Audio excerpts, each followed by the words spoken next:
बिस्मिल्लाहिर्रहमानिर्रहीम। तो आज का हमारा टॉपिक है लर्निंग बिहेवियर। लर्निंग बिहेवियर वो बिहेवियर जो हम किसी भी चीज़ को एक्सपीरियंस करके हम हासिल करते हैं और फिर दूसरों को उसमें ट्रांसफ़र करते हैं, तो इसको लर्निंग बिहेवियर कहा जाता है। जिस तरह से आप अभी ये पढ़ाई कर रहे हैं, तो इसी वजह से आप कुछ ना कुछ लर्न कर रहे हैं और इसको लर्निंग बिहेवियर कहा जाता है। लर्निंग बिहेवियर जो है वो अक्वायर्ड थ्रू ऑब्जर्वेशन और एक्सपीरियंस, यानी कि नॉन हेरिटेबल है। हमें जीन्स में नहीं मिलता, हम कोई भी काम करके ऑब्जर्वेशन करके एक्सपीरियंस करके इसको हासिल करते हैं। एक्सट्रिंसिक्स है, they are absent arise in isolation from other. ये प्रमोटेबल है, यानी किसी भी चीज़ में किसी भी सीक्वेंस में हम इसके चेंजेस कर सकते हैं। एडॉप्टेबल है, हम इसको मुख्तलिफ तरीक़ों से अडॉप्ट करते हैं, मुख्तलिफ चेंजिंग के ज़रिए से मुख्तलिफ कंडीशन में हम इसको अडॉप्ट करके हासिल करते हैं।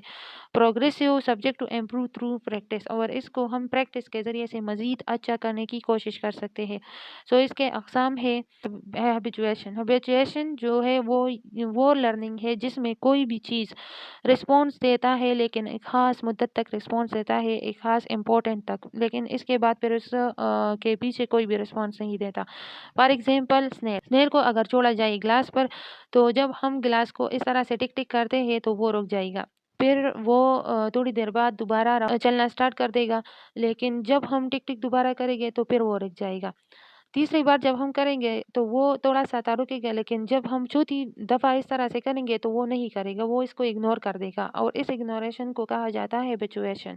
इसके बाद है imprinting. It is a special type of learning. ये एक स्ट्रॉन्ग टाइप है लर्निंग का, क्योंकि इसमें जो एनिमल्स है, ख़ास करके बर्ड्स, वो एसोसिएशन बना लेते हैं दूसरे ऑर्गेनिज़्म के साथ, जैसे डक और हेन चिक्स। जैसे हेन के जो बच्चे हैं डक के पीछे छोड़े जाए, तो वो उसी के आदात को अडॉप्ट कर लेती है। इस तरह अगर इसको एक बाल के पीछे छोड़ा जाए ना, तो वो ये सारे नखरे उसी की तरह फिर करेंगे। तो ये अडॉप्टेशन है, उसी के ज़रिए से वो उसको देख-देख कर उसकी सारी चीज़ें अपने आप में डेवलप कर लेता है। ये एक ऑस्ट्रेलियन ज़ूलॉजिस्ट था 1930s में, जिसका नाम था कॉनर्स लोवेंस। उसने ये एक्सपेरिमेंट किया था। इसके बाद है क्लासिकल कंडीशन टाइप 1।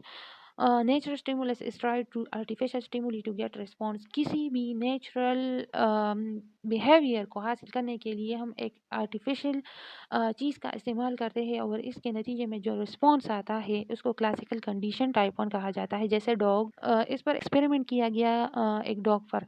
डॉग को जब भी बिल बजाते थे ना, तो वो डॉग को फूड मिलता था, ठीक है। तो कुछ दिनों के बाद जब इस तरह से इसके साथ होता रहा, तो कुछ दिनों के बाद जब डॉग को लगा कि बिल बजा, तो डॉग के मुंह में सलाइवा आया। क्यों सलाइवा आया? क्योंकि उसको लगा कि बिल बजाने के साथ क्या आएगा? फूड आएगा। तो फूड से पहले इसके मुंह में सलाइवा आया, और ये वाली बिहेवियर जो है ये क्लासिकल कंडीशन टाइप 1 है। ये ऑटोमेटिक होता है और इनवॉलंटरी होता है। इसके बाद है इंस्ट्रूमेंटल लर्निंग और ऑपरेंट और कंडीशन रिफ्लेक्स टाइप 2, जिसमें एक थ्रोनडेक्स एंड बीएफ स्कैनर था। उसने कहा कि animal learn by chance and bye repeating it, यानी एक एनिमल को बार बार जब कोई चीज़ वो करता है, तो इसको उसका तजुर्बा भी हासिल होता है, और इसके नतीजे में उसको रिवार्ड भी मिलता है। तो इसके लिए उसने क्या किया, उसने एक कैट को एक पिंजरे में बंद कर दिया, और इसके साथ एक लेवर को भी रख दिया। जैसा ये डोर है, और इसके साथ लेवर को भी रख दिया, तो जो एनिमल था, कैट था, वो इधर उधर फिरना शुरू कर देता है इस केज में, और गलती से वो दबा देता है लेवर को, जिसके नतीजे में जो डोर है वो खुल जाता है और वो बाहर निकल जाता है। तो ये क्या है? रिवार्ड है इसके लिए, क्योंकि वो बाहर निकलना चाहता था।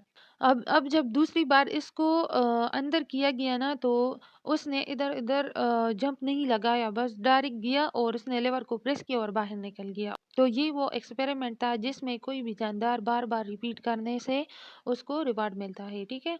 इसके बाद है लेटेंट लर्निंग। लेटेंट लर्निंग में जो चीज़ें हैं कुछ लर्न करने की, कुछ पाने की जुस्तजू होती है ना, तो इसको कहा जाता है latent learning. Latent learning that is not related unless but to use animal learn more about it environment. जैसा एक रेट था जिसको एक माइज में बंद किया गया, तो वो वो चलता फिरता रहता था उसमें, ताकि उसको पता चल सके कि क्या रास्ते हैं, किस तरह से जाना है। उसको क्यूरियोसिटी थी ना कि वो इसके बारे में मालूम करे और अचानक उसको बूट मिला वहाँ पर, ठीक है? तो ये लेटेंट इस वाली लर्निंग को लेटेंट लर्निंग कहा जाता है, लेकिन इसमें कोई भी रिवार्ड इसको नहीं मिलता, बस उसकी क्यूरियोसिटी होती है कि वो कुछ मालूम करे, कुछ ना कुछ वो करता रहे। Insight learning highest form of learning, ये हाईएस्ट फॉर्म ऑफ लर्निंग है। Animal apply insight resolving to problem, यानी इसमें कोई भी किसी भी चीज़ को हासिल करने के लिए मुख्तलिफ रीजंस कंक्लूजन किए जाते हैं ताकि उस मसले को हल कर सके, जो इंसानों में भी पाया जाता है। जिस तरह हम रिसर्च करते हैं तो किसी टॉपिक को लेते हैं तो इसके बारे में पहले हम कंक्लूजन करते हैं उस मसले को हल करने के लिए। इस तरह से जानवरों में भी होता है। कॉलर था जिसने एक्सपेरिमेंट किया था चिंपैंजी पर, ठीक है? चिंपैंजी को पर इसने इस तरह से एक्सपेरिमेंट किया था कि इसने चिंपैंजी को बंद किया और उसको चूंकि बनानास पसंद है तो उसने उस बनानास को लटकाए, ठीक है? और इसके साथ चिंपैंजीज़ के इस कमरे में उसने बॉक्सेस भी रखे। तो चिंपैंजी पहले तो उछला कूदा ताकि उस तक पहुँच सके, लेकिन नहीं पहुँच सका, तो फिर उसने तरकीब सोची और उसने उस डब्बे को एक दूसरे के ऊपर रख कर उस बनानास को हासिल किया। और इस वाली लर्निंग को जिसमें उसने सोच का इस्तेमाल किया, अपने सेंस का इस्तेमाल किया, इसको इनसाइट लर्निंग कहा जाता है। सो इसी के साथ हमारा टॉपिक कवर होता है। अल्लाह हाफ़िज़।